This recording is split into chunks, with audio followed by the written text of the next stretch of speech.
Welcome everyone to the Ali Houston Transforms podcast. I'm a former physicist who fixed my brain using nutrition. I now coach people to empower them to do the same. So if you or anyone you know could benefit from a mental health tune-up, head over to metsci.com, where myself and psychiatrist Dr. Rachel Brown coach people to better mental health. And I'm really excited today. We have Amber O'Hearn, Dr. Andreas Eenfeldt, Raphi Sirtoli, and Dr. Ted Naiman on the show.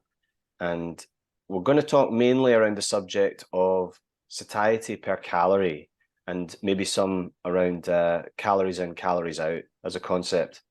And satiety per calorie is a term that's come up in the last several months, thanks to diet doctors' use of it as a tool to measure food. And I think we're likely to agree on a lot. It's worth pointing out where Ted and Amber agreed on a past episode where we discussed protein and fat. I think for me, the main point of agreement that I remember is that trying to modify the energy out part of the equation to be as high as possible is highly desirable. So by eating more food that increases energy out and by exercising more, and I think that modifying energy out part will be important in this discussion on calories in, calories out and satiety per calorie. So welcome everyone. Thank you for coming on. Thank you, Ali. Good to talk to you and to talk to everyone here today. Yeah, thanks for having us. It's going to be a fun discussion, I hope. And yes, thanks. I wanted to start by just establishing what we mean here by satiety. So I hope we can agree on a definition of that. I'll just go in order of how I can see you on my screen. Amber, would you like to start? What do you mean by satiety? Yeah, I think satiety and its definition is one of the main cruxes of my issues with the scoring system, because I think different people mean different things by it, and it's highly contextual and it has measurement problems. So I think the only real surefire way to measure let's even back up further. So there's satiety and there's satiation, right? So satiation is the state of not eating food, basically. It's usually defined as when you would stop eating. But any time that you are not eating, I would say you're satiated.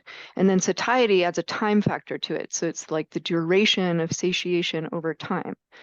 And so we have all these other proxies that we sometimes use to try to measure when somebody has hit satiation, or when they're experiencing satiety, which might be in terms of enzymes that can be measured, or some kind of, you ask them a question about how much they would like to eat. But really, I think that the only way that you can truly tell is if someone is eating or not. And there are all kinds of complex things that could go into that behaviorally.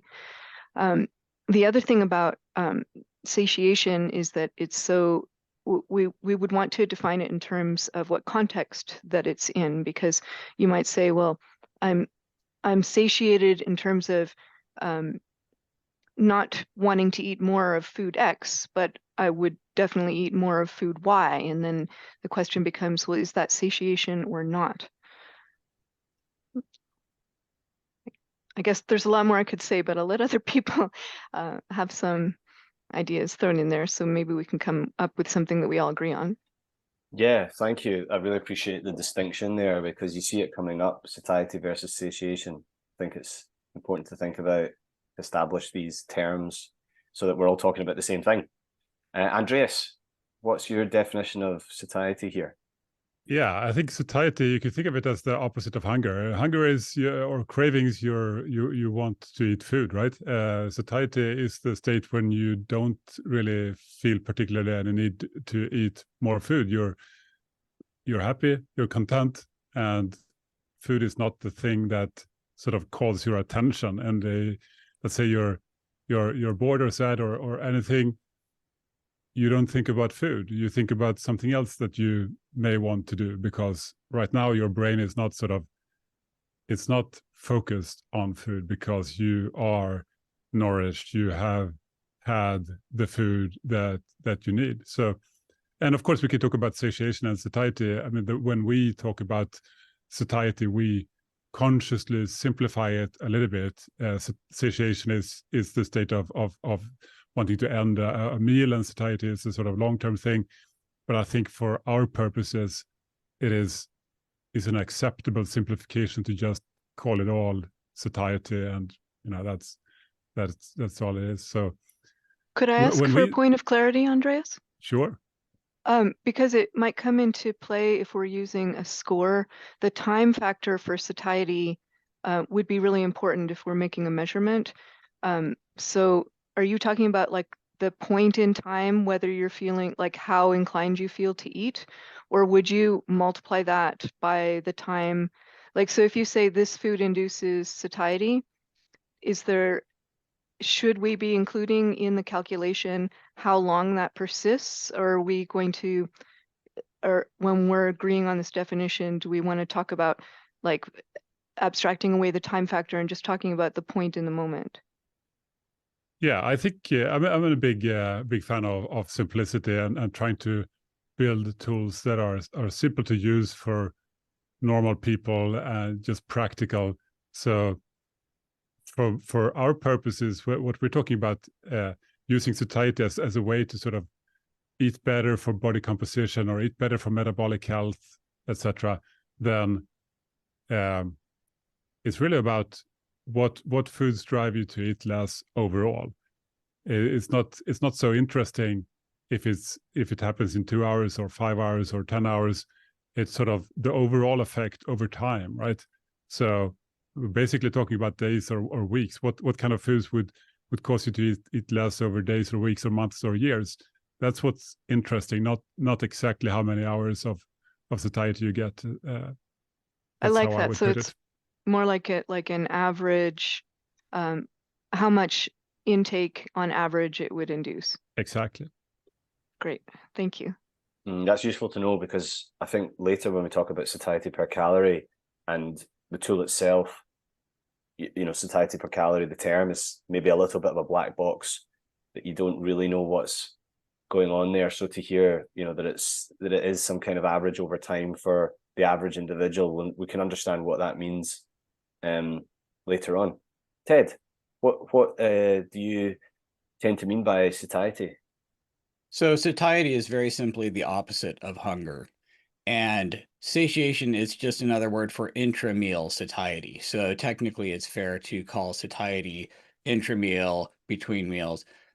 And the most important thing here for me is the fact that if you really want the highest satiety, you just go to a buffet and eat 10 plates of food and then a giant pile of dessert, and you're going to have a lot of satiety. So what's really important is satiety per calorie. And when you look at satiety per calorie, that abstraction completely does away with any sort of time factor. It wouldn't matter if you ate 100 meals a day, if you ate literally nonstop, a bite every 5 minutes all day long.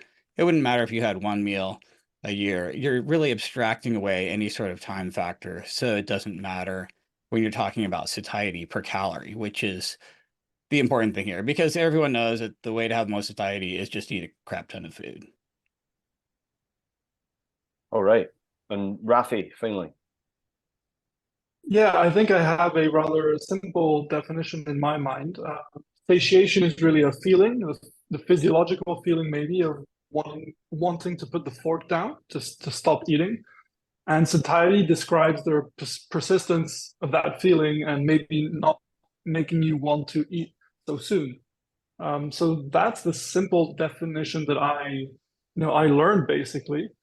And that's the one I'm operating with. And then you have these you could think of them as like browser extensions, right? The per calorie or specifying a time factor or something else. And I think browser extensions sometimes make things crash. Okay, yeah, it's been nice to talk about units later on. dividing by certain sort of numbers close to zero or infinity can make calculations go a bit haywire. All right, great. So everyone sort of said what they mean by satiety. Since this is about satiety per calorie, maybe it's most fair to ask Andreas and Ted to kind of define satiety per calorie and maybe talk about how it's currently calculated. Because it'd be good to know if it's a dynamic thing, whether you see any future changes to how it's calculated based on large data sets, even individualization, wearables like continuous glucose monitors or ketone monitors or lactate monitors, body temperature, et cetera, et cetera, et cetera. What is this satiety per calorie actually, coming from now and in the future, Andreas? Yeah, I can start, and Ted, feel free to add to it. So what we do with our satiety per calorie calculator is to try to predict what foods bring more satiety per calorie or less satiety per calorie. And ultimately what that means is we aim to predict what foods drive you to eat more or less while feeling happy and content in the meantime, right? So what we find is that we know that low carb, for example, or keto or carnivore, it works really well. But there are also other studies. There are also studies showing that you compare a low carb approach to a high carb approach, and if you do it in the right way, you can actually get equally good results from both approaches. And there are multiple populations that have been eating higher carb diets with having no obesity or metabolic syndrome whatsoever. So there are all these black swans that seem to indicate that while carbs are an important factor, and low carb obviously works really well for a lot of people, it doesn't seem to be the one and only factor that governs food intake. And in fact, when you look at all recent studies, there doesn't seem to be one factor. There seems to be multiple factors, including things like protein percentage, energy density, fiber content, and sort of hyperpalatable foods. And those are the 4 factors that, based on a lot of different research and talking to a lot of different experts, we sort of landed on these 4 factors as possibly among the most impactful. And then the problem becomes that you have these multiple factors. Now you're ending up in a situation which is very complex for people to sort of judge how do you value these different factors. What we're doing then is trying to take all these through an algorithm to, again, make it simple, to get one number that is based on all these underlying science-based, evidence-based research, but still try to make it simple. Basically, what the algorithm aims to do is to predict what are the least satiating foods per calorie and the most satiating foods. So what foods drive most overeating, what foods drive the least overeating. And you end up with a very, very interesting approach, which can sort of predict the outcomes of various dietary studies. For example, if you compare these sort of healthy low carb to healthy low fat diets and you find the same effect, the carb insulin model cannot predict that outcome, but our approach can.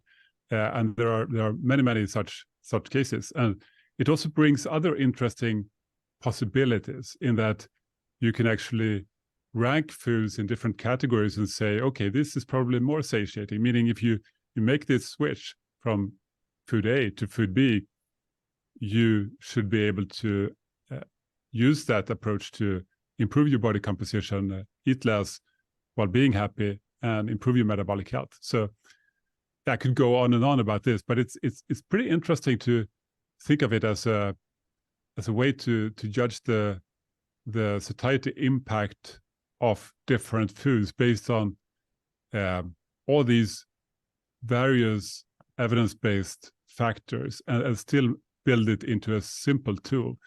And what I think that this approach can ultimately result in is something that is potentially more effective for some people, at least, to achieve goals, and also potentially way more flexible for people who want more flexibility. So it has all these promises. And touching on one of the things you said, Ali, from the beginning, I mean, it's not a complete finished approach. It's we'll say a work in progress, the best we can do today, and an approach that is infinitely possible to update based on new research, new knowledge. As we learn more, we can make this model better. And as we gather more data, we can use that to train it and make it better. So it's a work in progress. I think it's already pretty damn good, personally, but there's no end in sight. It can always be improved based on new knowledge. Great, yeah. And this new knowledge, I mean, are you able to say where it might come from? You know, I know I hinted before about potential of, like, you know, your wearables and various measurements that might come through, like continuous glucose monitoring of, you know, for the individual. Is satiety per calorie something that you think could be an individual thing, or is there really a food score that should, in your mind, stick for the food and not be modulated based on the individual? I think that's a super interesting question, and probably there is a lot of individuality. I think, though, that the reality is today that we're still debating what's best, what kind of foods are best for body composition or metabolic health for humans on average, right? And while this sort of personalization is very, very trendy now, I don't think there is any good data to support giving individualized food advice today. Okay. And Ted, do you have anything to add around what you see satiety per calorie as? Well, for me, so satiety is very complicated. In research, they have all these visual analog scales and Likert scales and hormonal measurements and all these things. And honestly, none of that matters. The only thing that matters is ad lib intake. And so what satiety per calorie is doing is kind of ignoring all that and just looking at how much did you eat in the real world. Every organism is eating to satiety. And how much did you eat? Basically, every single one of us is in a giant ad lib intake study right this second. And all that matters is you're eating to satiety. How much was that? And so satiety per calorie is mostly just cutting to the bottom line of everyone's eating to satiety. How many calories did you consume? So it's very, very simple from my point of view. Cool, thanks. I guess Amber first and then Raphi. Given those definitions of satiety per calorie, what areas would you like to ask about?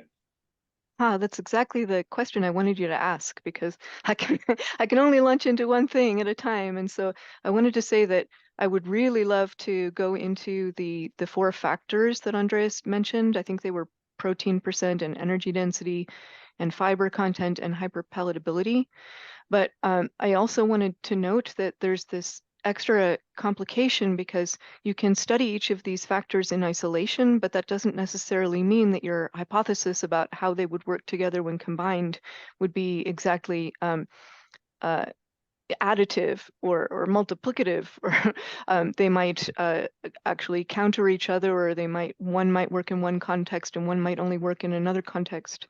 And then sort of the inverse of that problem is that if you can take one of those factors and break it down. So for example, if you're looking at protein percent, it might depend on what type of protein there is, or it might depend on how much, like it might not be linear, like increasing protein to some degree might have one effect, and increasing it further to another degree might have another effect.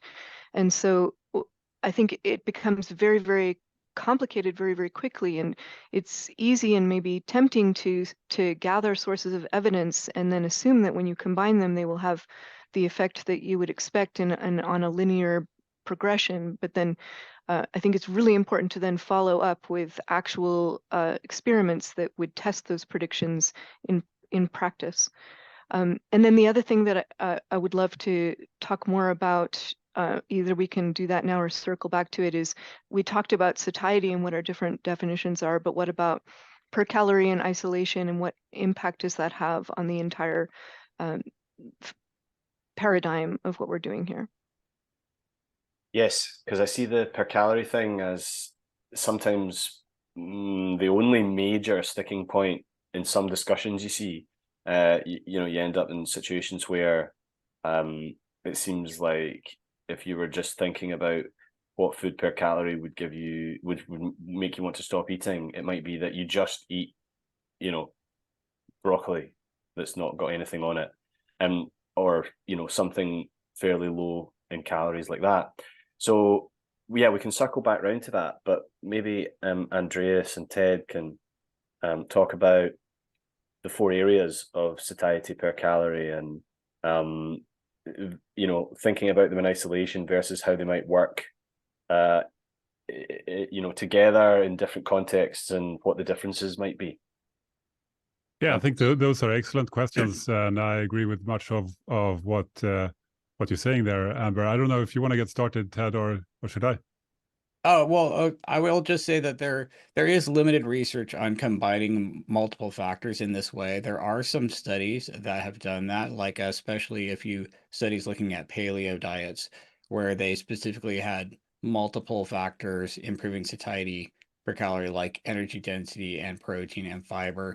But the research is very limited. There are not a lot of studies that have intentionally combined these factors with varying proportions in a way that you would be able to know exactly how they interact. But each of the 4 foundations, I would say, of satiety per calorie, basically fiber per 1,000 calories, protein percentage of calories, energy density, and hedonic factors, are all really, really well studied, really, really solidly researched. And there are tons of meta-analyses on these factors in terms of reducing the amount of calories either humans or animals eat on an ad-lib diet. So the 4 pillars are really solid. Combining them is less researched, and really there are only a handful of studies that have kind of looked at that, most of those being like paleo diet or Mediterranean diet that almost accidentally had those components together in them, and they do seem to be additive, and they do stack. To what exact proportions, admittedly, is not really well researched. We need a lot more studies. I know Kevin Hall's working on a study right this second that will probably give us a lot more data. And as soon as we get that sort of thing, we're going to feed it right back into the algorithm. Yeah, I mean, just adding to that, I agree completely, and obviously there is no. I think everybody knows that there is no perfect knowledge to say exactly how to balance these factors against each other. However, what we can do is test the predictions of our model and compare it to results of existing research. And I would say, and also anecdotal evidence and observational evidence. And I would say it performs, to the best of my knowledge, really, really well in predicting outcomes that actually cannot be predicted by, for example, the carb insulin model.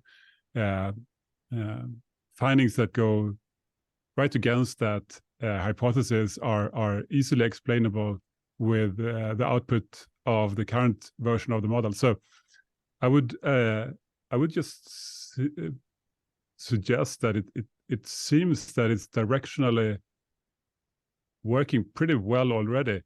That said, for example, these Kevin Hall studies that are coming up, I mean, I'm really looking forward to these detailed studies that really try to tease out exactly this question, how do these factors combine? What are the effects of different variations of different factors? And the beauty of this model, to me, is that it's sort of anti-fragile in a way, in that whenever a study comes out that shows, hey, we balanced it wrong, it doesn't seem to be exactly correct, we can then tweak those levers and make it better. While other models, like if you're let's say you're a vegan or you're going on a strict keto diet, that kind of is what it is, and it is harder to update that model, to my understanding at least, based on new insights. And thinking about, stacking these 4 different general inputs into the satiety per calorie model and updating the model's weights based on the most up-to-date research. Thinking about, for example, a ketogenic diet, like you're saying, will the foods stack differently depending on the hormonal picture of the individual? So say you're on a ketogenic diet, will the satiety per calorie of different foods be scored differently compared to someone who's on an ancestrally appropriate but 90% carb diet, for example? Not currently, but that's a really interesting question, and I would love to see data. Because it would be possible for us to individualize this in the future based on things like that if there was data to support it. So I think that's a really interesting question for the future, and I would love to see data on that. Well, already in the existing model, when you get to the extremes of low carb or low fat, the satiety per calorie does go up. So that because that's a known phenomenon. So that's already baked into it. In terms of specifically keto versus very low fat diet, we're not really, there's nothing to really necessarily differentiate between these different patterns. Yeah, like Ted said, we know that combinations of fat and sugar or fat and carbohydrates together tends to be the most hyperpalatable and most desirable foods. Let's say potato chips or ice cream or donuts or something like that. It's usually combinations of fat and carbs together, not so much protein, usually high energy density, low fiber, etc., etc. So those foods tend to usually very ultra processed foods, of course, they tend to score very low in our model. But what I meant to say, Ted, and I guess you agree, is like it doesn't differentiate at this moment based on what kind of diet the person is on, right? Although it could if there was support for that. Right. And we're not including like if someone was in a deep ketosis and exhaling a volatile ketones and losing a few calories here or there, we're not doing anything that fringe. But yeah, the general concept of people eating less at the extremes of low carb or low fat are definitely in there. Yeah, I think this is a really important question because, I mean, it's demonstrated repeatedly in the literature the effect of a high fat diet, for example, in the context of a high carbohydrate diet is obesogenic generally, whereas a high fat diet in the context of a very low carb is actually causes fat loss. So they absolutely have to have different hormonal effects and different effects on satiety, and it would be preposterous to suggest otherwise, I think. Yeah, I mean, sorry to interrupt, but I would just say that that's very consistent with our model today. I mean, I agree with all of that, and that's the result you get as well. So it is already sort of predicting that. Right. I'm also curious about the suggestion that high fat and high carb is necessarily the most hyper palatable, and I really don't like that term. I would prefer to say like negatively satiating, maybe, because I think hyperpalatable suggests a specific model of the cause to do with a reward system, which I don't necessarily agree with. But I think we can agree that there are some foods that are negatively satiating. They cause you to want more rather than to want less, and which no food should.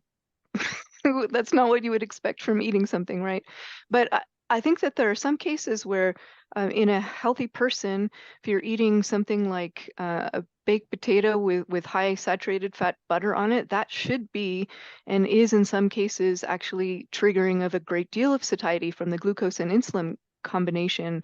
I think maybe Raphi might have more to say about that. I don't know, but I think from like a a nutrient sensing perspective in the brain and the hypothalamus, that should trigger satiety. And I think Stefan Guiani has also argued this in the past, that that's a particularly satiating combination.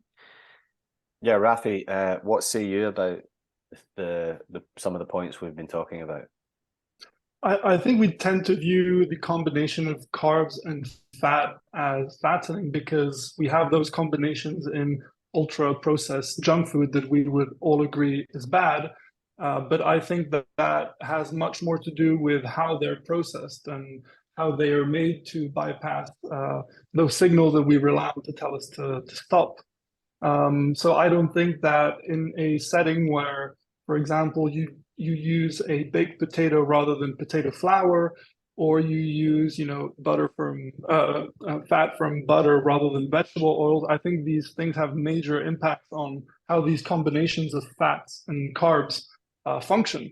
So it's a bit too simplistic to my mind to look at the combination per se. And in that sense, I think I would disagree. Also, maybe with the implicit assumption that goes into it, which is, of course, if you can have combinations of food that enable satiation and satiety to occur more easily, you're going to eat less and you're going to reverse your obesity. I don't think that satiety or satiation is really causing this reversal of obesity. I think it results from the liberation of fat in adipose tissue, and that signals to the brain. There are parts of the brain that can sample the bloodstream to see the level of nutrients, and cells also give off a reactive oxygen species. And these things really are the very fundamental aspects of cellular satiety, if we want to talk about it on that level, which give these signals. And I don't think that you can trick it with fiber, not in any meaningful long-term way. And I don't think that by not combining carbs and fat, you can trick it to reverse obesity either. I think you have to look at what affects what's happening at the cell and what's happening at the level of adipose tissue. And I think satiety simply results from those things going well. That's how I tend to look at it. And I take issue with the assumptions built within the satiety per calorie model, because if when I'm working in the clinic and someone asks me, how do I lose fat, I'm going to talk about what they need to do to free their fat up, basically get access to that fat so that they can feel they're not ravenous all during the day. I'm not going to tell them we have to get you eating fewer calories. I'm not going to tell them that, because I think that's a misleading way to approach fat loss.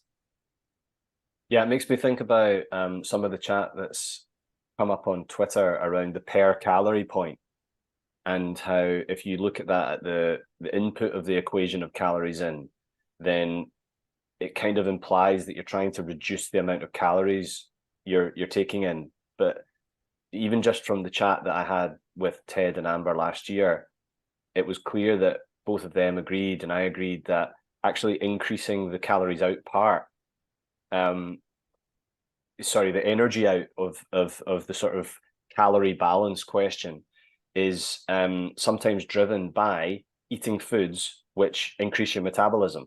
And that was a point of agreement on Twitter as well, that satiety and metabolic output are actually well correlated. I'm not sure if everyone would agree that satiety per calorie and metabolic output are well correlated. It's something that Ted suggested. But, Andreas and Ted, maybe you can comment on some of that, and particularly around the question of, when I attended the obesity conference in London last October, to watch what was happening there. And it was a very interesting conference, interdisciplinary, lots of very clever, earnest, experienced researchers working on it. And the thing that stuck out for me was that high-fat diet was used as a monolithic term to describe something which I don't think exists. You might know what you mean by high-fat diet if you're feeding rats a particular type of chow, but really, you have to break down what type of fatty acid you're talking about. Thinking about, that's a lot of points in one question, but thinking about fatty acids and the per calorie part, and increasing Metabolism. What could you say about those points, Andreas and Ted? Well, I will say that our model is actually not looking at different types of fatty acids. So that's not a direction we've gone in, but we would instantly go there if there was good research on ad lib caloric intake, on different types of fats and ad lib consumption. So like, honestly, we've got tons of studies on fiber and protein, energy density and hedonics. And I haven't come across enough studies that are not just mechanistic, but really looking at randomized controlled trials and human outcome data that suggests that substituting various fatty acids really has a meaningful impact on ad lib caloric intake in the real world. If I had a study like that, that would be the very next thing that would go into the algorithm, is looking at saturated fat versus unsaturated fat. But right now, there really isn't a lot of great research to suggest that type of fatty acid makes a huge difference in ad lib caloric intake. I wish that was the case. I wish we had good research on that. That would be awesome. I look forward to it. But right now, we're not fractionating out types of fatty acids because there's just not a lot of research there. Yeah, but I think that that's a great point, that, you know, this may still turn out to be the case. And if so, we would be very, very happy to learn from that and update our models accordingly. Something else that Raphi talked about, you know, not focusing on fewer calories. I think that's a super interesting topic, because, you know, we talk about satiety per calorie. So it seems like we're about counting calories. Actually, I would say spent 20 years being an enemy of calorie counting. I really don't think that anybody should spend much time counting calories, certainly not restricting calories voluntarily. So I absolutely 100% agree. And what we're doing with our satiety model is trying to get people to better foods, or sort of more satiating foods that make it so that you don't need to count or restrict calories, so that you can eat as much or as little as you want. And there are multiple studies showing this kind of effect with various diets, less processed diets, for example, resulting in people voluntarily eating less while still being told to eat as much or as little as they want. So this is, I would say, evidence-based.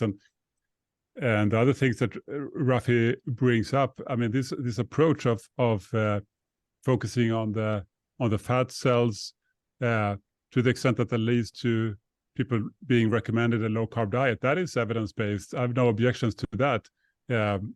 It works really well, and on average, it tends to be a higher satiety diet in our model. So our model actually predicts that should work well for a lot of people, which it seems to do. One thing that strikes me when you say that is when you specifically have a per calorie in the score, I think it's very hard not to have that outcome, even if you wouldn't have implicitly or explicitly asked for people to reduce calories. So if you have like a hypothetical example where you have a deficit, you're eating foods that cause you to have a deficit of, say, 200 calories a day or something like that. You could have that with an intake of higher or lower amount of calories, but imagine that the deficit is the same. The satiety per calorie would penalize the one that has the higher energy intake, even if the deficit is the same.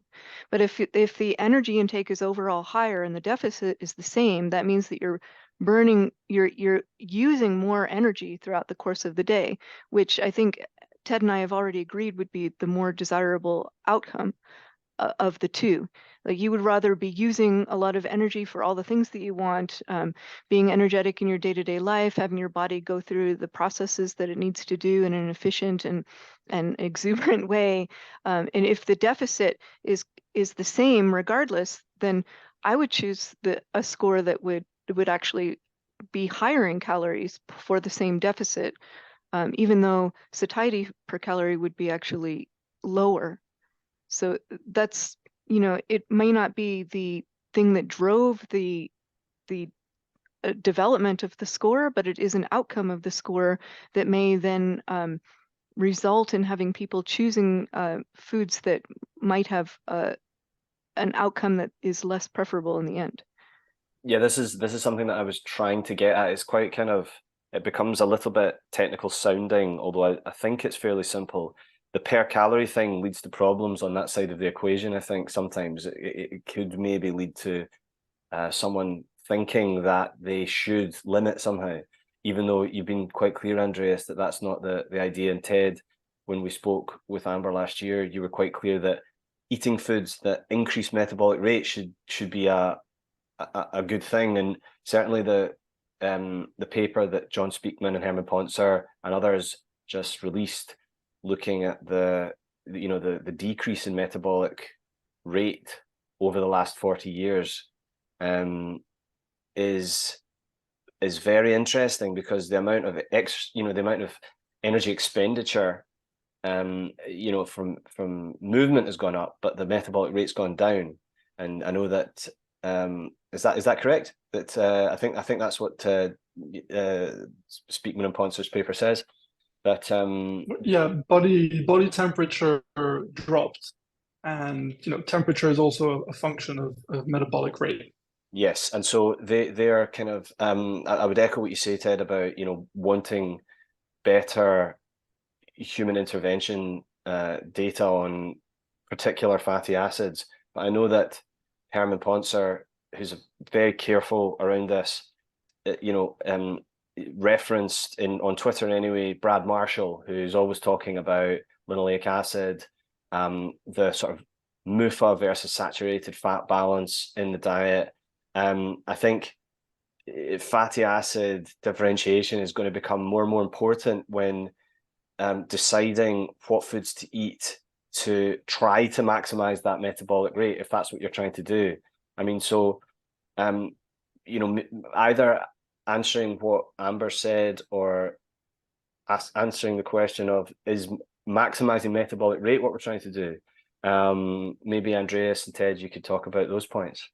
Yeah, I think Ted can go into much more detail. I would just add that one of the key things, one of the biggest factors in our model is protein percentage. And I would argue that if you eat a higher protein diet, you would tend to increase your lean mass, your muscle mass, your strength, and increase your metabolism over time through that. So I think it's possible that you can have both effects with this model.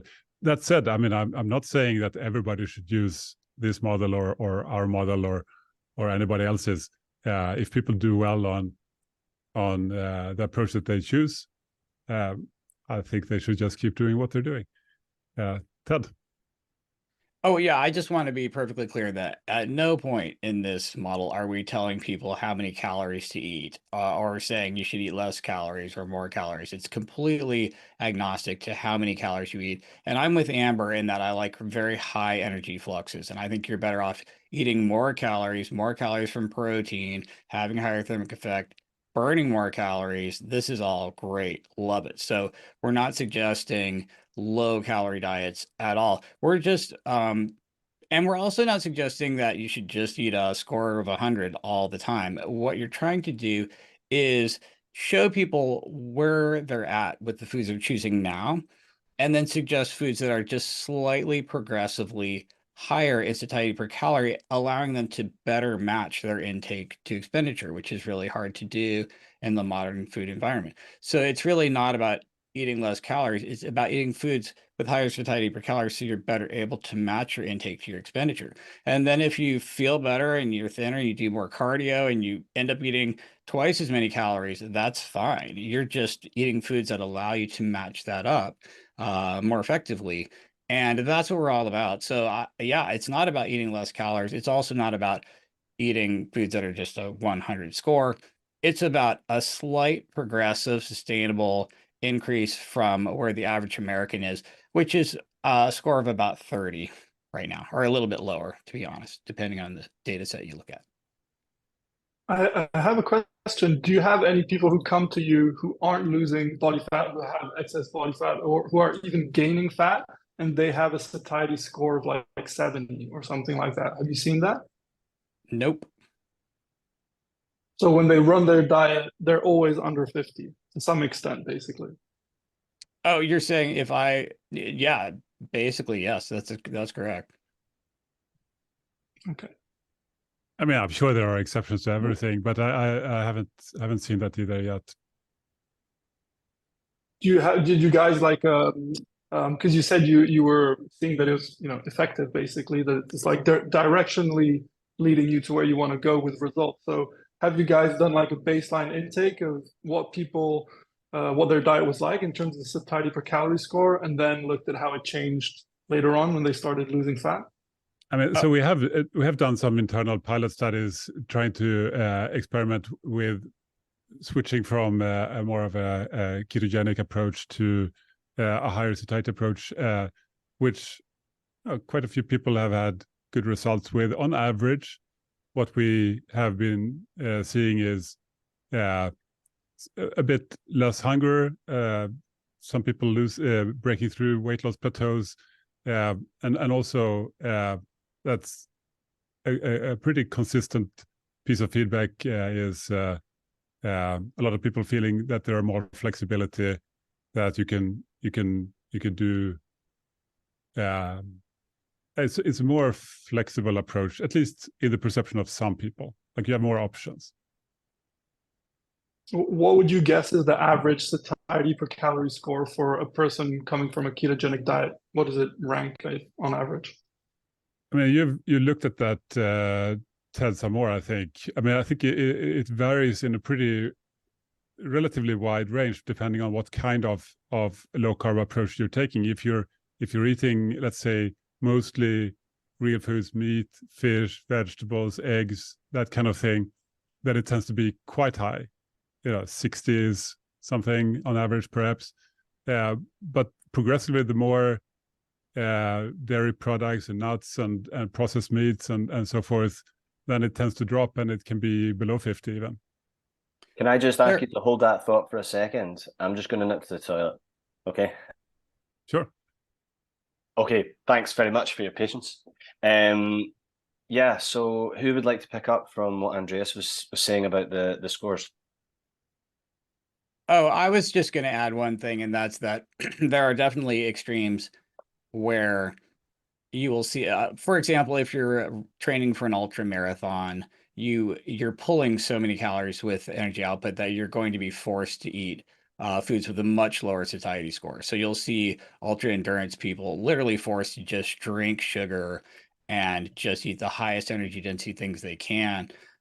So theoretically there are people out there who have extremely low satiety per calorie scores who are just pulling calories from cardio and are weight stable. I will also say that some of the super keto diets for epilepsy, the oil-based diets, for example, are going to have satiety per calorie scores that are fairly low, and still people are not eating.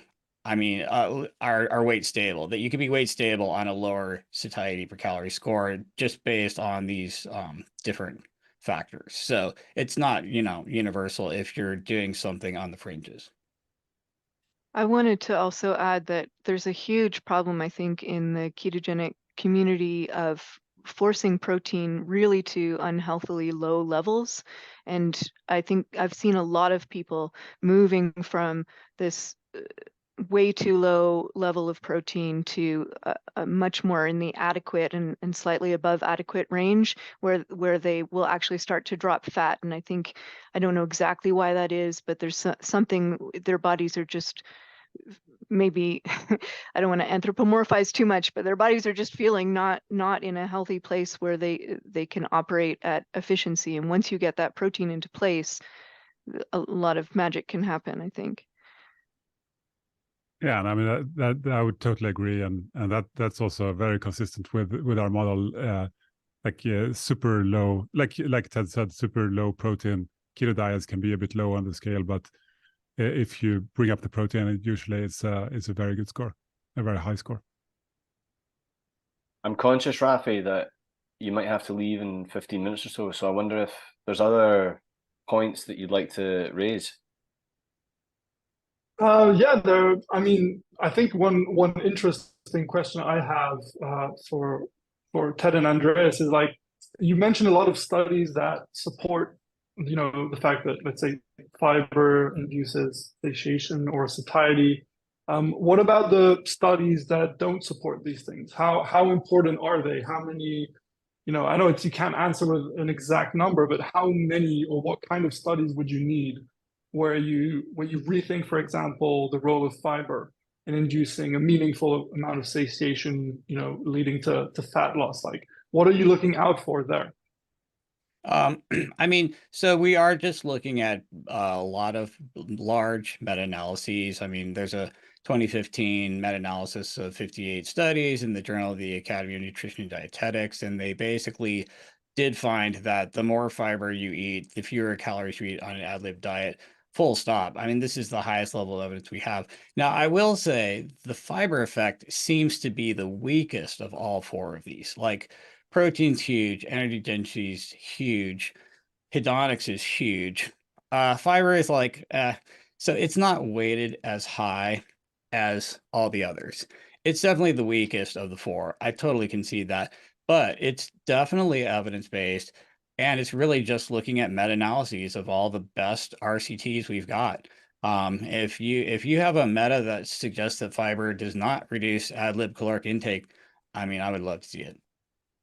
Yeah, I would just echo that. To answer your question, Raphi, I think we try our best, like Ted said, to look at the overall evidence, which means that one new study might have a relatively small effect because it has to be weighted against all the other studies on the same topic. That said, if there was some new study that came up with some radical new findings that other studies cannot explain, and it's so big and so well done that it really impacts the overall thing, then we should take it into account, definitely. Well, fiber is a huge category, though, and I think there's definitely room for the idea that fiber could be a marker for something else. Like if you're talking about the amount of fiber, the amount of fibrous carbohydrate versus other kinds of carbohydrate, then maybe the effect is more about how many simple carbohydrates you have in the diet versus how much fiber you have, for example. And also, you wouldn't necessarily want to say that the fiber that came along with this food matrix is the same as adding some fiber that comes in some other form and has some other metabolic property, and so when you just score based on fiber, you might be overgeneralizing in a way that is not going to have the same predictive power that you might expect. So I 100% agree with all you said.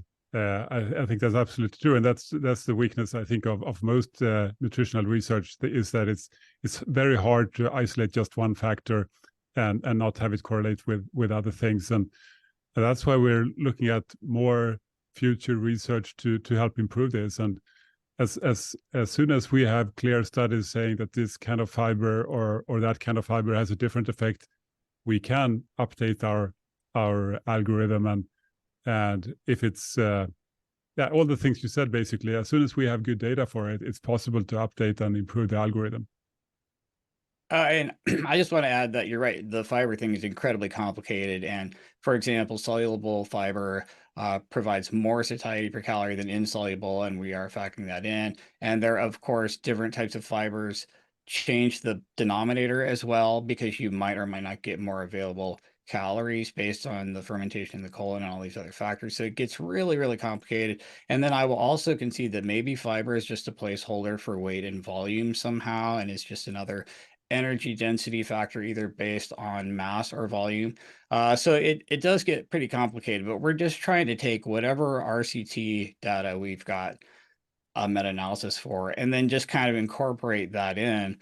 And we'd be happy to change it if we had, even better data on any of that. But you're right, fiber is extraordinarily complicated. It's kind of ridiculous. I feel like at the heart of this whole debate is the tension between a drive to make something which is an easy shortcut for as many people as possible to understand what foods might be useful for them, given that, I mean, I don't know, this is just this sort of pet theory of mine that maybe somewhere between 1 in 1,000 and 1 in 10,000 people will ever read a scientific paper deeply. I think it's not many people. They want something to guide them. You know, we all want smartphones, but we don't want to have to build one ourselves. We need to be able to trust something that's a shortcut in a busy life to understand. Yet it can draw criticism if you come up with something like satiety per calorie, where it seems like something so simple to treat a subject that's so complex. You know, there's this risk that in trying to get a one size fits all, you get a one size fits none. And I think whenever we end up having these discussions, it's clear that there is a real attempt to incorporate as much as possible into something that hopefully is simple for people to understand. You know, Amber, where are you now with it? Do you think there's any kind of major outstanding questions? And you know, if you could rank them from, you know, just what's the first thing that comes to mind when I say that? For the satiety per calorie, yeah. specifically, I don't know if I could rank the top one, but I think the non-linearity of protein is a big question, because, you know, if you've had a bunch of protein, then more protein might not be the most satiating thing. Whereas if you've had mostly fat, you might, the one thing that might be satiating for you would be a little more protein, and vice versa. And so the interplay of what you've already had and what metabolic context you're in, I think is the biggest worry that I have about the score in general, followed by, you know, the breakdown of different kinds of the fatty acids and the proteins, and just getting a higher granularity on those components. Yeah, this is something I think we can keep working on that. Sorry, but I think that this non-linearity is interesting because we already have it in our model, right? Ted, is the effect of protein is strongest within a certain range, and as you get higher or even below certain points, then the effect sort of reduces based on our best interpretation of the available evidence. You want to expand on that?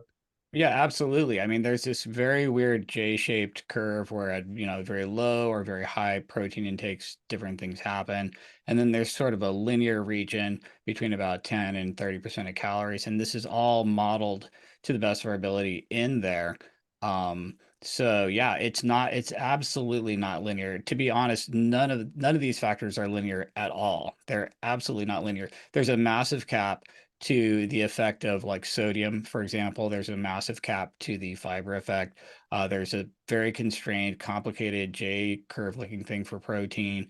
There's definitely very little, there's almost nothing in there that's linear, except just the fact that we've shoved it into a 0 to 100 score. So it really makes a lot of sense, you know, to people. But even that is absolutely not linear, because the goal is not to get 100%. It's just to be slightly higher than you were before, with the concept that it's on this U-shaped arc where there's definitely too low and too high, and there's going to be this region in between that's going to be optimal, probably something slightly higher than you were before. So yeah, absolutely nothing about this is linear at all. And I would be worried if anything in there was linear too.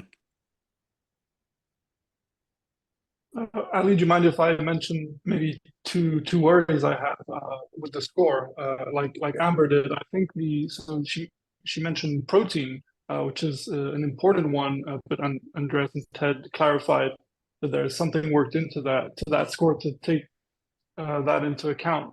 But I think it's from my perspective, it's more that it's departing, I think, from what was so excellent about the low carb movement was that again, I think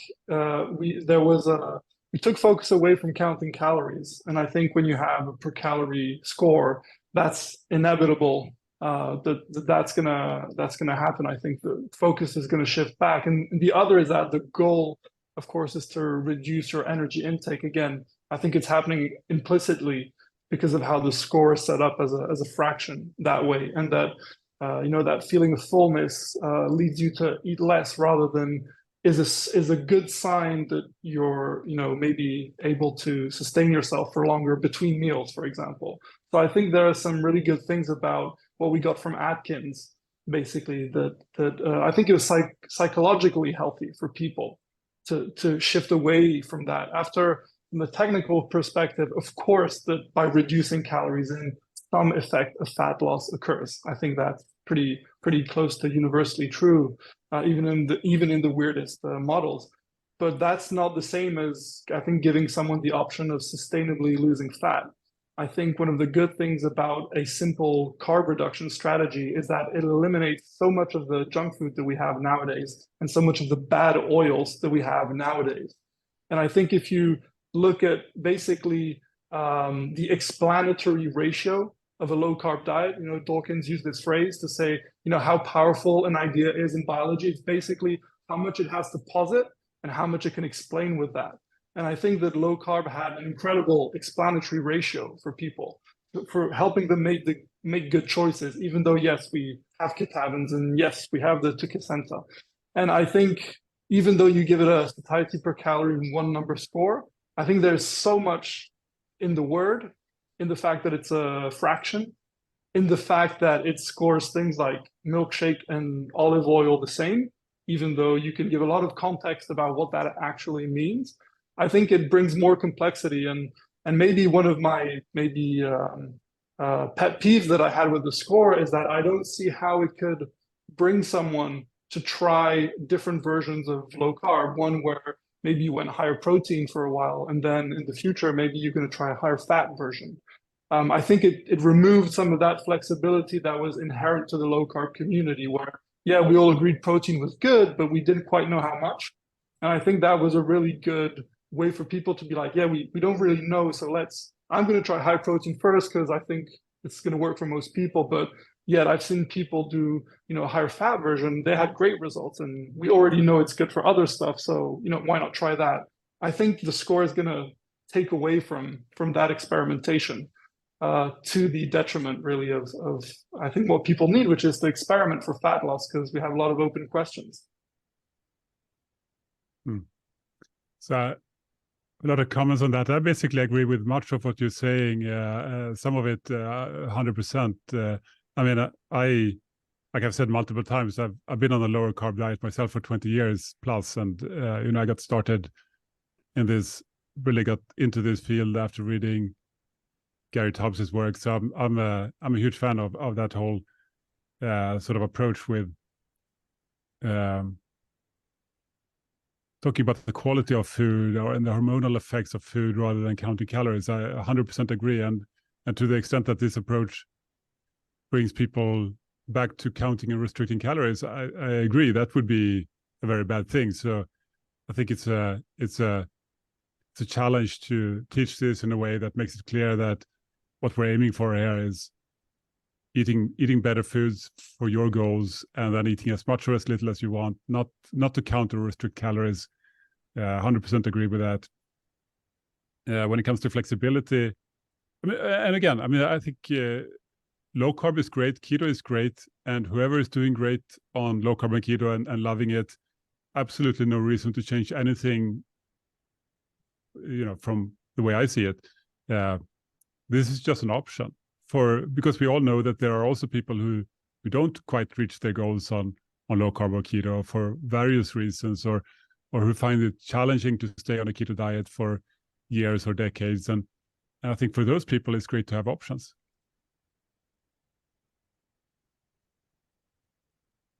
Ed, what are your thoughts about Raphi's thoughts? I mean, I love what Raphi said. The low carb predictive value is amazing. I'm a huge fan, love low carb. And I see low carb as completely, totally consistent with satiety per calorie. In fact, to me, low carb was the original satiety per calorie. And everybody knows that there's just a couple things about low carb that you need to be aware of. First of all, you can eat fruits and vegetables. They just have to be really high in fiber, really low in energy density, basically low carb fruits and vegetables. And that you could also stall out from like super high caloric density foods like nuts and dairy.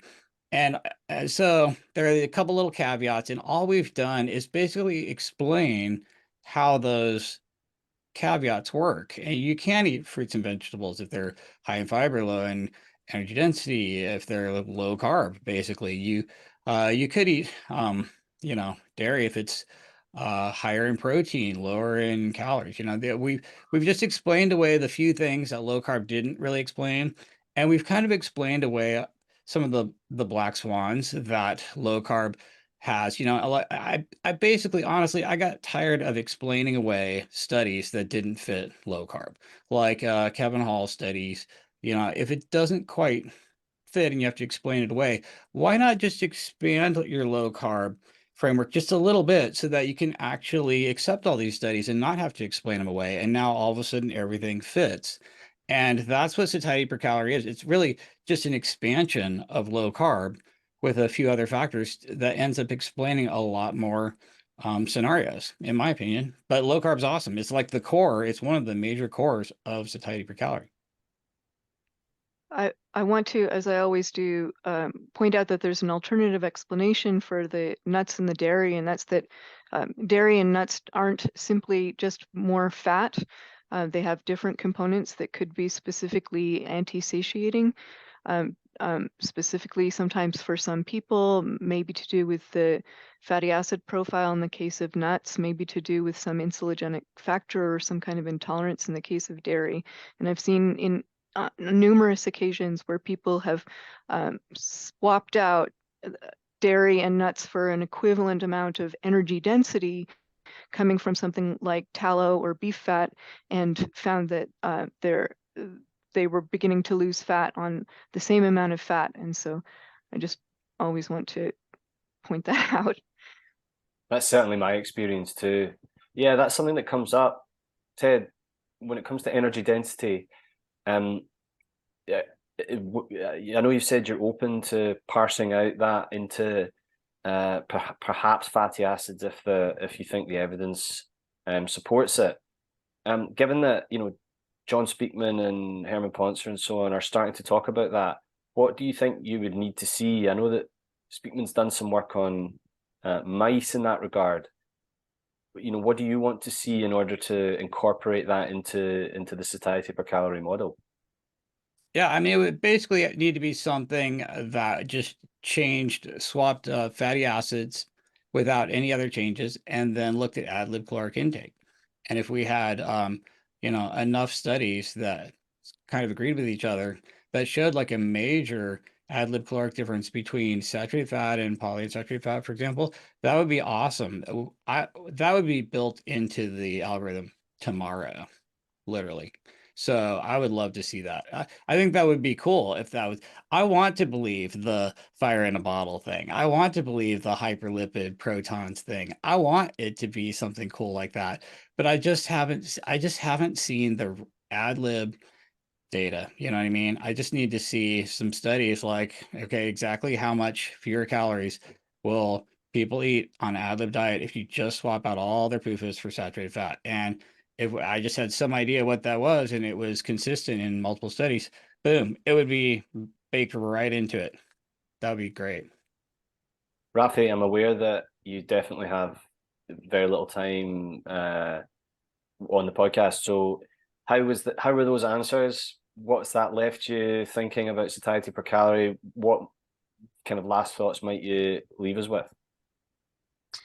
Well, I have a lot of sympathy for anyone trying to build a food score, because I built 3 of them myself with the team a couple of years ago in my first attempt at a company and getting a food score up and running, in a user-friendly app.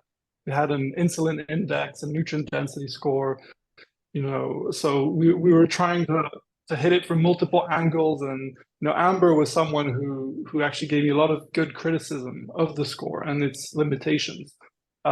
So I have a lot of sympathy for that. Unfortunately, I think it also told me a lot about the problems with scores. So maybe that's where my skepticism comes from. Like I said, I think it would be interesting to see what Andreas and Ted think. But I think if you ran a trial with a food list from Diet Doctor from 2015, and you put it up against a satiety per calorie score, I don't think you would see massive differences in favor of satiety per calorie. Now, that doesn't mean it cannot become something in the future that's better, but as it stands, and I think as it's fundamentally designed with this calorie in the denominator and these specific factors like the hedonic factor that Ted has talked about in the past as being basically completely made up to a certain extent, and factor being actually a small being weighted in a minor manner in the score. And these different things like the assumptions that go into the benefit from reducing your calorie intake as a primary goal when reversing obesity. I think for these reasons I remain skeptical. But if this spurs the funding of studies where this can be tested, I would love that.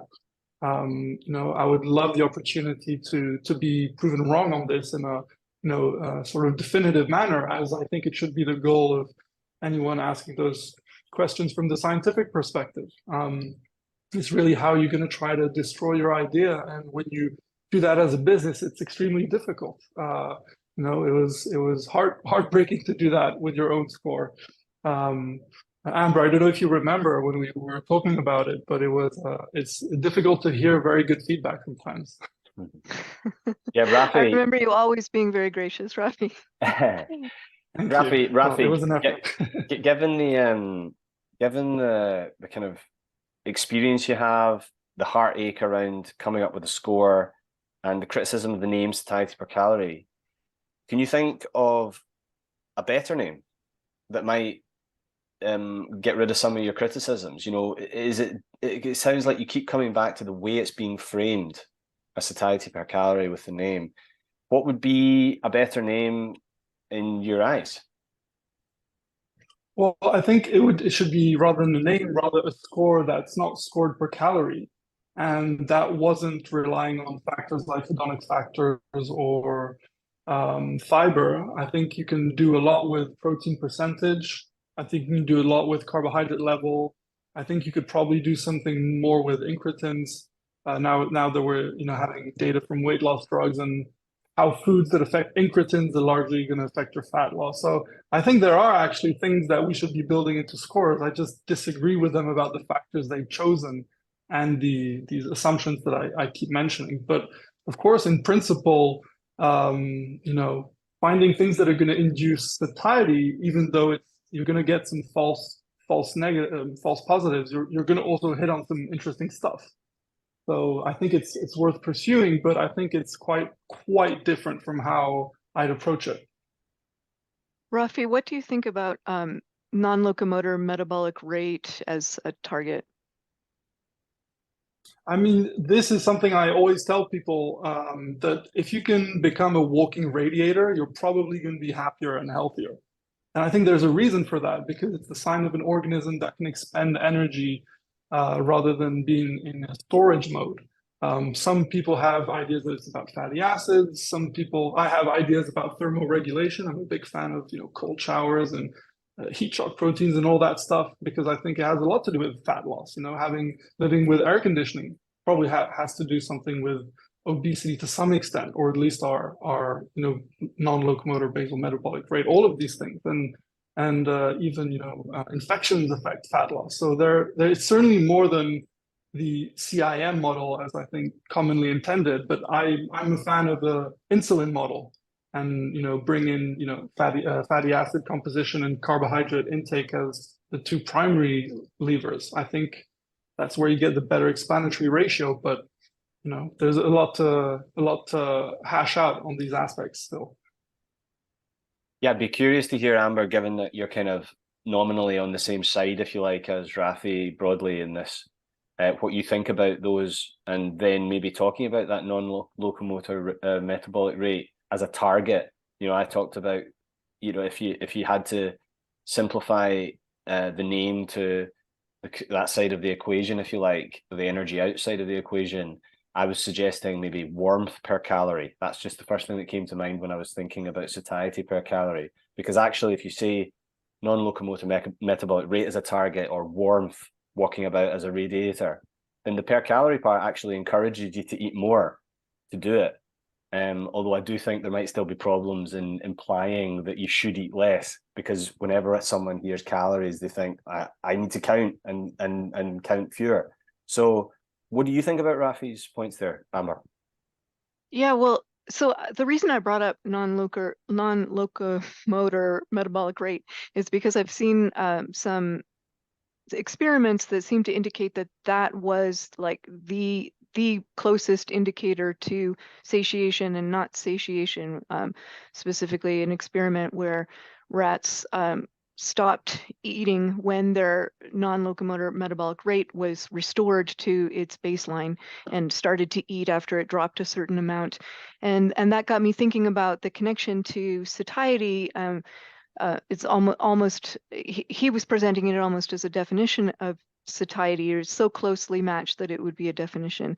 And so to me, that means you're making so much energy available that is the signal to stop eating. And when you feel you need to eat, it's because you're not generating enough energy. And I agree that that could also suggest to eat more to keep that rate up, as a general principle, having more intake overall than somebody who has less intake and the same deficit, but they have a lower metabolic rate, which seems to be a less healthy state, as we already talked about before. And I've thought about how potentially, if you're able to keep that metabolic rate up, it might actually be doing things under the hood hormonally that are encouraging fat to come out of your fat stores in a way that it wouldn't necessarily be disruptive to be adding. Because a lot of people say, why would you want to just burn the calories you're adding, because it's not really helping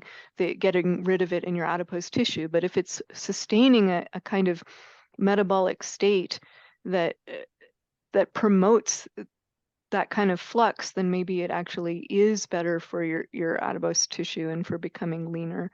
And I think Raphi mentioned thermogenesis and other components of that. I think uncoupling is either at least a marker, if not a kind of mechanistic thing that comes into play and is very connected with potentially with ROS and could tie into other theories that we've talked about or mentioned today and not gotten a chance to talk about.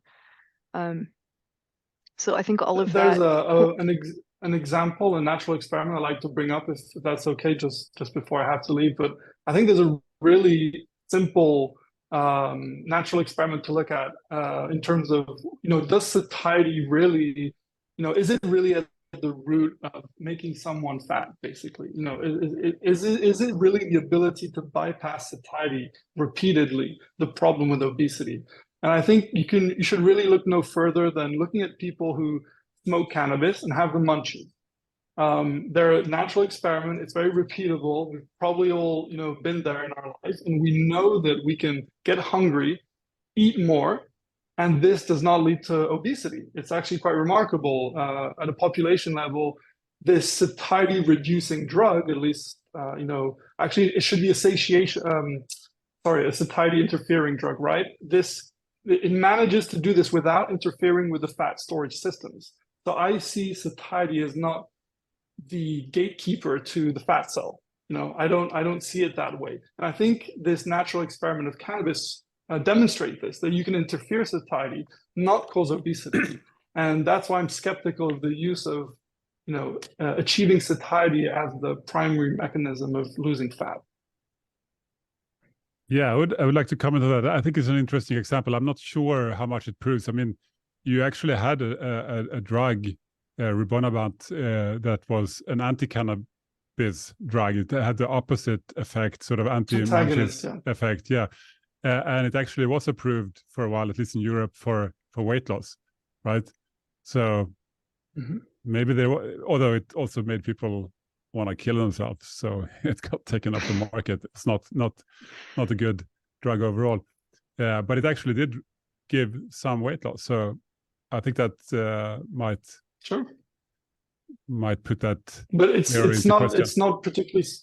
not surprising that you can cause weight loss by eating less, right? I think we can all agree about that. But the question is it dysregulated satiety the cause of fat gain? right?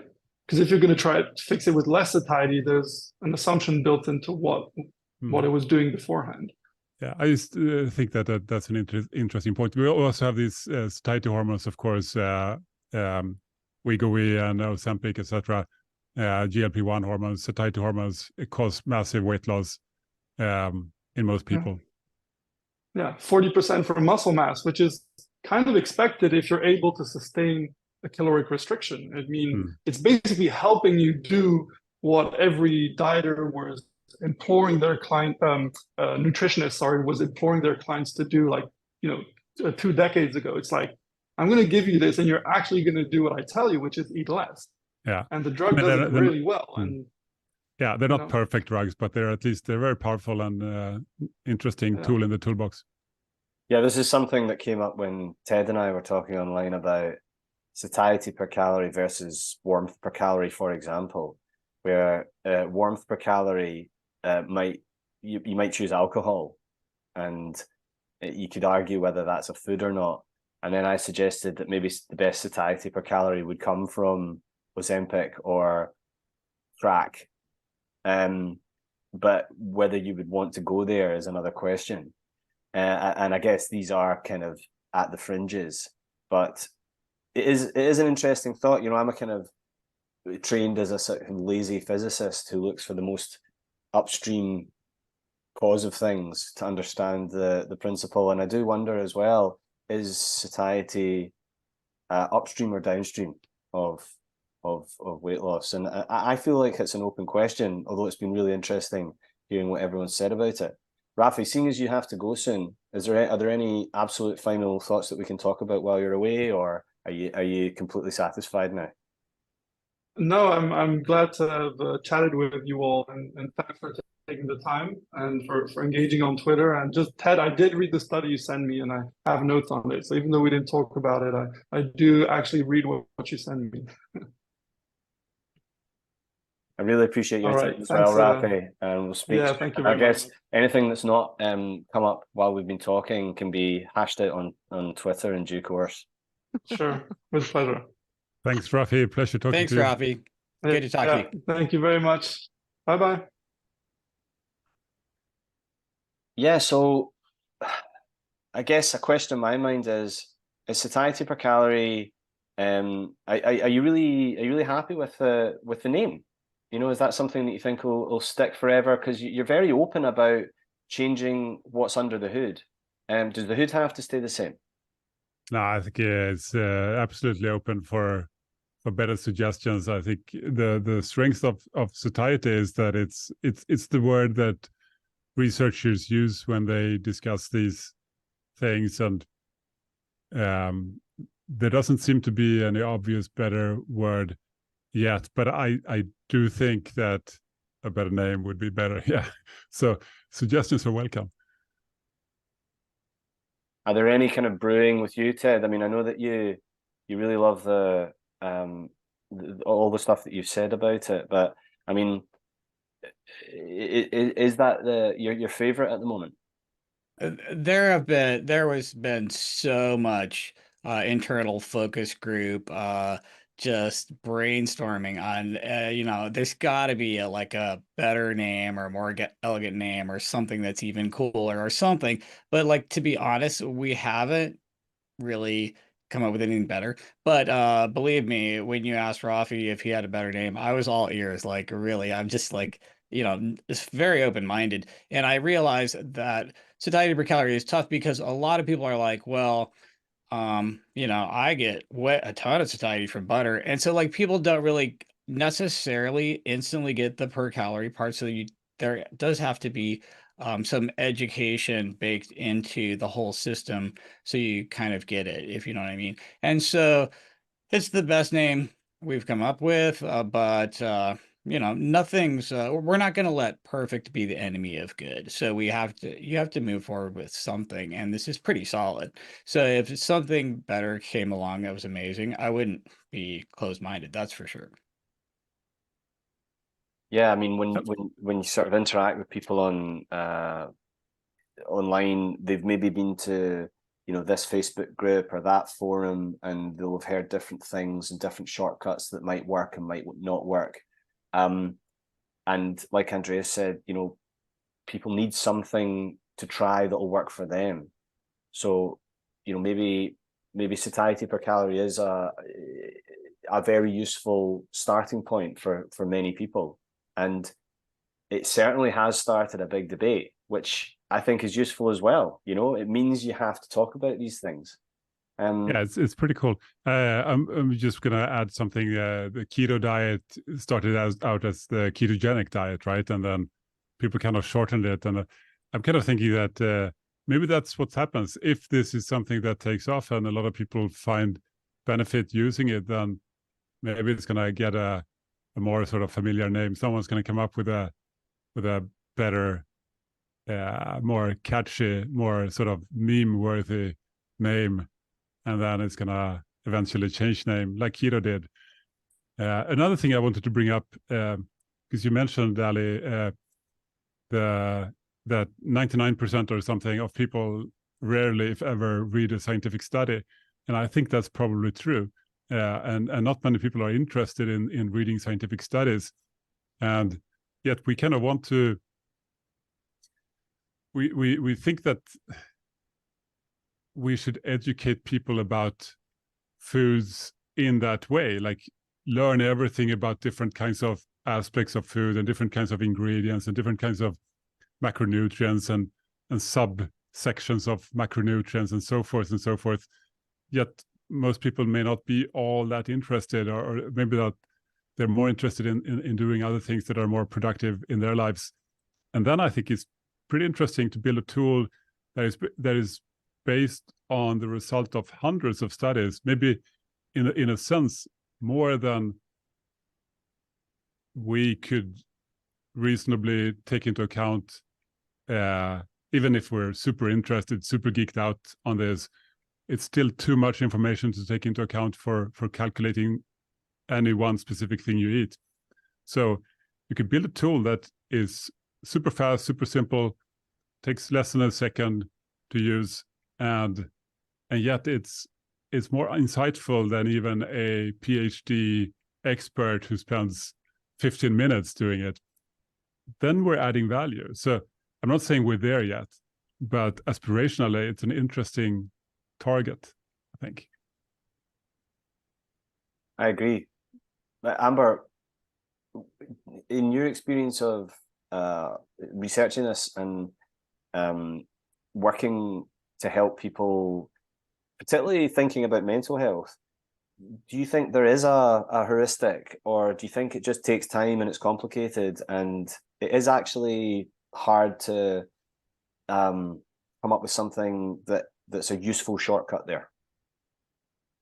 Well, the problem with shortcuts is that they always abstract away everything else, right? So if you imagine like a great multifaceted gem, for example, one facet only represents so much of what all of these different studies see. And if you look at it from another facet, you might come up with something completely different that's equally as insightful, but might be at odds from what you're seeing from the other facet. And so I don't think it's possible to take a vast collection of data and distill it down to a very simple thing without losing a vast set of alternative theories or alternative views that might be equally insightful or sometimes even more insightful. So I'm not sure that I would want that as a goal. You can never. Whenever you take away from real complexity, that if the complexity is just a matter of redundancy, then yes, what you've done is simplified something that was more complex than it needed to be. But if you've actually taken away complexities that might be more important in certain contexts, or will lead you to some other insight later in combination with some new data, if you lose that by making the wrong abstraction, then you've put yourself in a hole that you can't get past.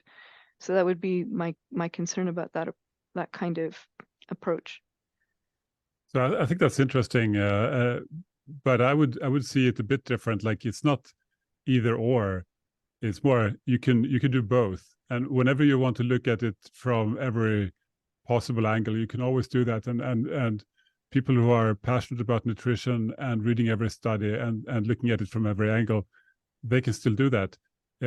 I still think even those people might benefit from a simple tool sometimes, because sometimes you just don't have the time or inclination to spend all that time reflecting on every single thing you intend to eat or plan. I would even agree more, with that. even more so for non-experts, right? Yeah, and I don't mean to diminish the value of making one abstraction, as long as you don't present it as this is all there is and this is the basic most important truth, then actually those abstractions can be really, really powerful. And Well, then we I completely agree agree, because I agree with your points as well, that of course there's more.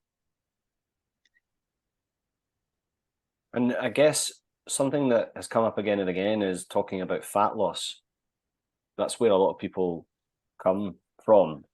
And Amber said something like, for carnivore, you come for the fat loss, you stay for the mental health benefits. And I wonder if Andreas, Ted, Amber, any of you would have a preferred heuristic for mental health in regard to diet. That's going to be individual. I'm not suggesting that you're making recommendations or anything. I just wonder whether they really are the same. Is something that might be useful for fat loss the same as something that might be useful for mental health? Well, certainly Oh, go ahead. Certainly we know that ketogenic diets can be very powerful therapeutically, and that would depend on the carbohydrate restriction and the ultimately the higher fat adaptation aspect of the diet. Whether everyone needs to be fat adapted to be in good mental health, I think that's certainly not true. But on the other hand, I know many people who don't seem to have clinically mental health problems, who feel sharper, feel happier, feel a more stable kind of mood when they're on a ketogenic diet. And I think that's very interesting and shouldn't be overlooked.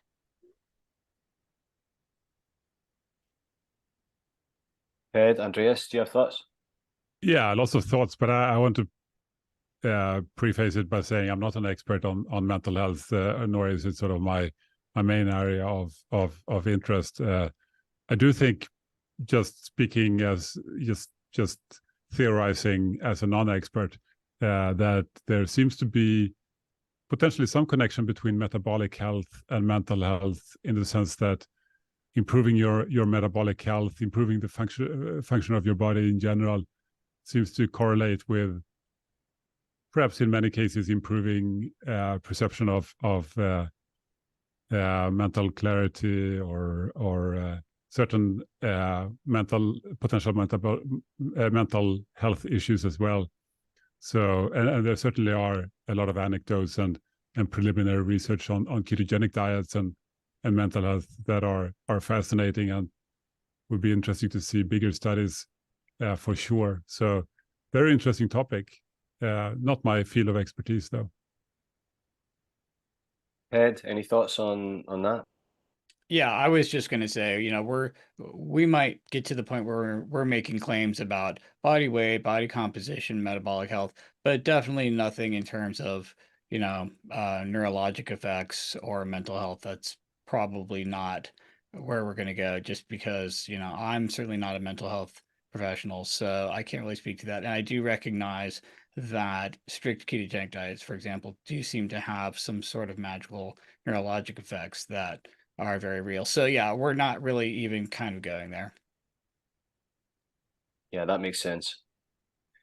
I guess for someone who's kind of sleepwalked into poor physical health in their whatever age they are, really, where they've had this creep effect of putting on weight over time, and that's their major concern is getting a bit healthier in what they're eating, then having a heuristic for what foods they might start with is extremely useful, because there's so much noise around it. You can Google something whether it's on keto or low fat or any type of diet, and you can usually find experts from, credentialed people from Ivy League institutions disagreeing with each other. So it's difficult. And I really appreciate you all taking the time to try to cut through that noise a bit and come to sort of points of agreement and work out where the differences are.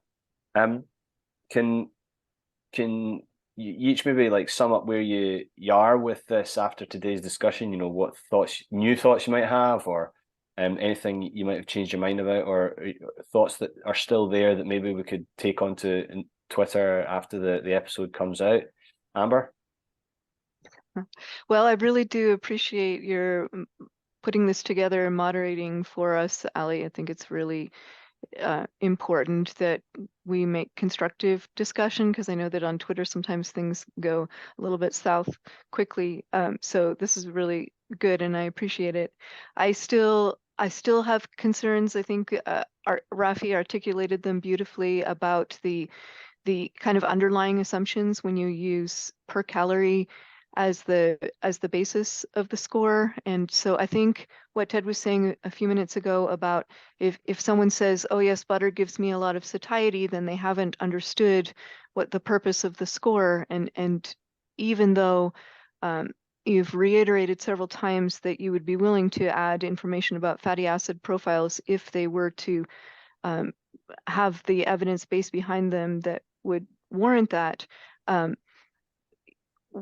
having per calorie be in the name really causes a whole lot of implications that are going to be stuck there, that are going to make butter equivalent to linoleic acid, for example, or are going to make high intake of fat and calories be penalized by the score. And so for me, I just find the whole setup, because of the implications that it has, a little bit uncomfortable, and my opinion on that hasn't changed. But I'm really happy to see that there are things that you are open to incorporating, that you're already incorporating, such as non-linearity, that I didn't know that you were doing, and I'm really interested to see how that will play out in terms of how you recommend that the score be used in practice.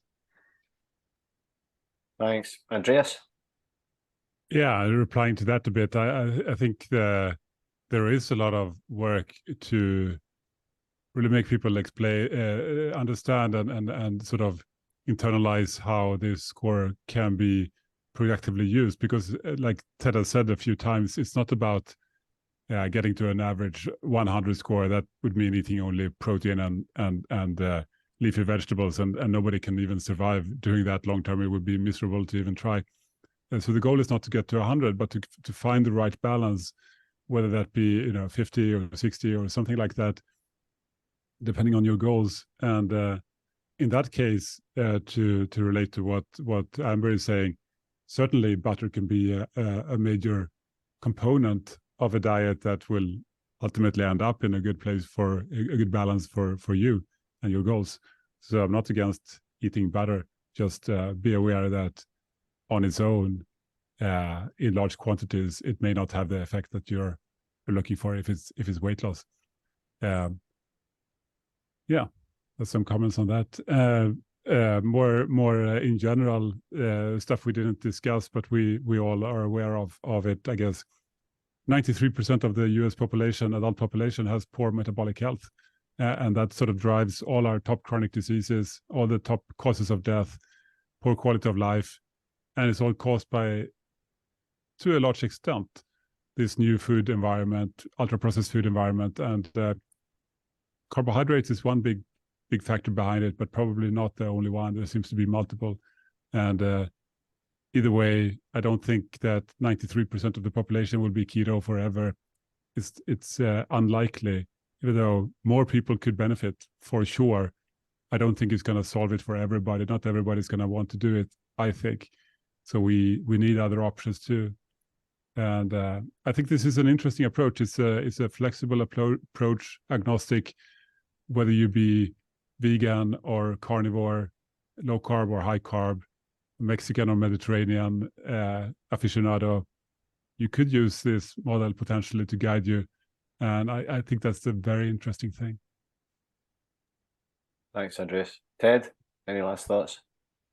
I mean, I will say that nobody's more critical of satiety per calorie than me, and I can talk all day about things that need to be caveated in with it. And one thing I will acknowledge is the fact that there are individual differences that are not taken into account because these are looking at population averages. And so, anytime you do a study where, let's say you do a study on exercise and weight loss, on average, everyone gets better. They lose weight. But if you look at the waterfall plot, there's people on one end who lost a ton of weight. It was the most amazing thing ever.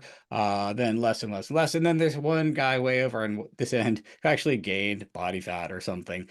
And so I think we do need to build into the model, and we're actually doing that, the fact that these factors are looking at population averages, and there might be someone out there who gets more satiety from fiber. And if they just eat one salad a day, they're going to be super successful. But there might be somebody else who doesn't get as much benefit compared to average from that. And for them, the protein percentage might be more effective. But I think that even if there are these individual slight differences, being aware of these categories and knowing what tools are in your toolbox and knowing what levers you can pull and having a name for them and a concept for them and a heuristic for them, I think is going to be super valuable. Even if there are people out there who legitimately are more successful on a zero carb, carnivore, higher fat diet versus like someone doing a vegan diet, I still think you could like have these principles in mind as a way of looking at things. And even if you're a little bit different than the population averages, it's still kind of nice. I think it's a very useful things to be aware of. And anything that increases the awareness of these factors, I think is helpful. And then, like Amber said, anything that drives forward more research into these areas is going to be great. Like we'll all learn together, the algorithm will get better, and the more studies we have in these factors, the better. Agreed. And starting from Ted and then going backwards to Andreas and Amber, where can people find you to learn more about your particular perspectives on this, Ted? Oh yeah, I mean, you can find me on all the socials at Ted Naiman. I'm most active on Twitter at Ted Naiman, so that's the best place. Great. Andreas? So dietdoctor.com, you can find a lot of our stuff, of course, and then I'm often on Twitter, Dr. Eenfeldt. Great. And Amber? Thank you. My website is mostly-fat.com, where most of my writings are gathered. But if you want to get real-time interaction with me, Twitter's your best bet. I'm at Keto Carnivore on Twitter. Well, thanks again, and thank you all very much, and Raphi, who's left, for coming on. I really do appreciate it. Oh no, thanks for having us. Good, thanks to all of you. Thanks for listening or watching. Please hit subscribe where you're watching or listening so you don't miss out on future episodes. And please leave a review. It takes 30 seconds and really helps get these messages out there. And if you or anyone you know could benefit from a mental health tune-up, head over to metsci.com, where myself and psychiatrist Dr. Rachel Brown coach you to better mental health.